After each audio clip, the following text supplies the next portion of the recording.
Hello, Insight community. It's Mike Connor once again with tip number 3 out of how many? I don't know. We'll see.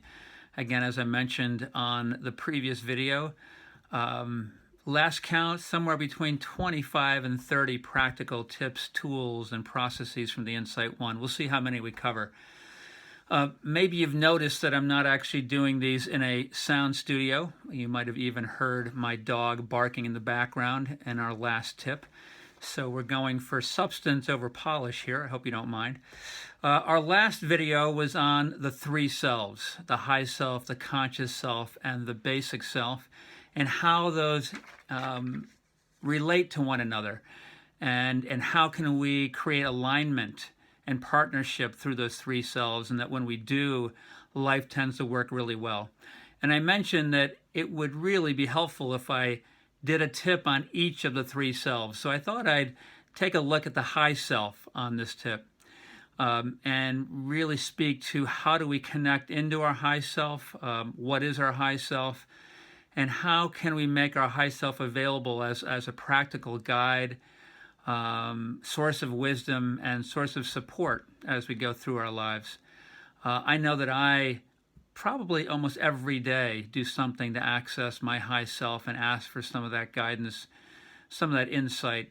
Words that come to mind for me when I think of the high self are inspiration, insight, intuition, a sense of higher purpose. It also plays the role of the observer, provides some perspective.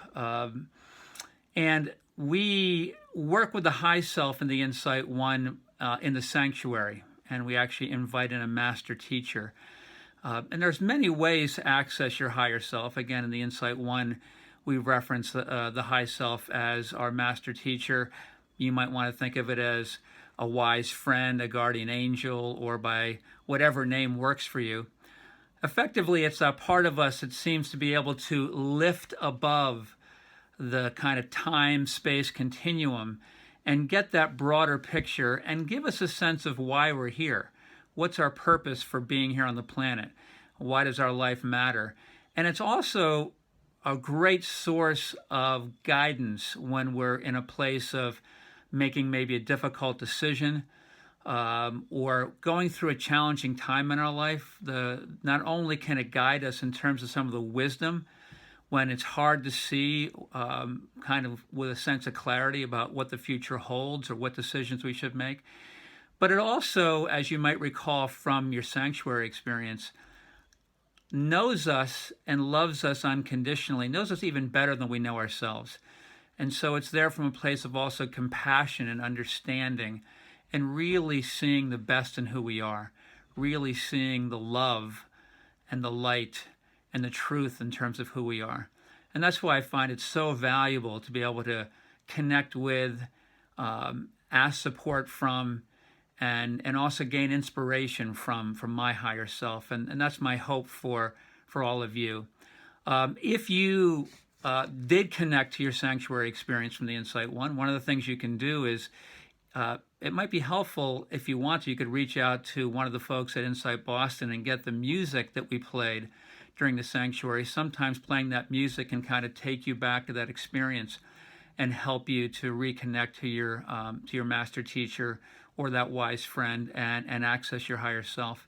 I'll also do a separate video or tip on the sanctuary itself, because I think that'll be valuable. But there's also other means. I mean, meditation, taking time to reflect, prayer, depending on your belief system.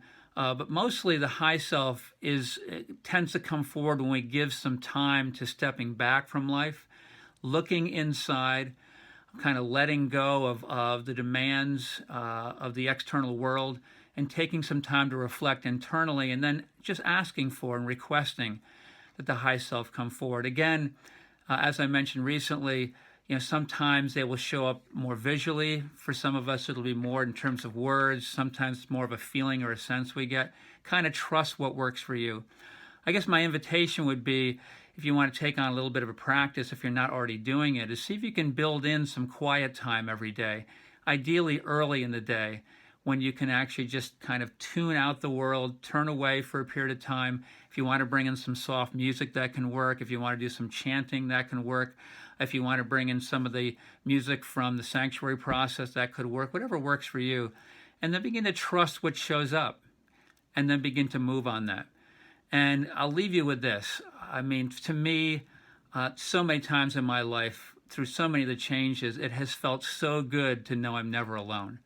Because when I know that my master teacher or that special friend is always with me, I know that no matter what shows up or wherever I go in life, that I'm never alone. And I have a very special friend and something or someone that loves me unconditionally and has a level of wisdom that can help to guide me through life. Again, we'll see some of you at the upcoming Insight One, and hopefully you'll take some time to invite a friend or a family member or a co-worker to join us there. And I want to wish you great work with this tip and the tips I've offered thus far, and look forward to connecting with you again soon. Take care. Bye.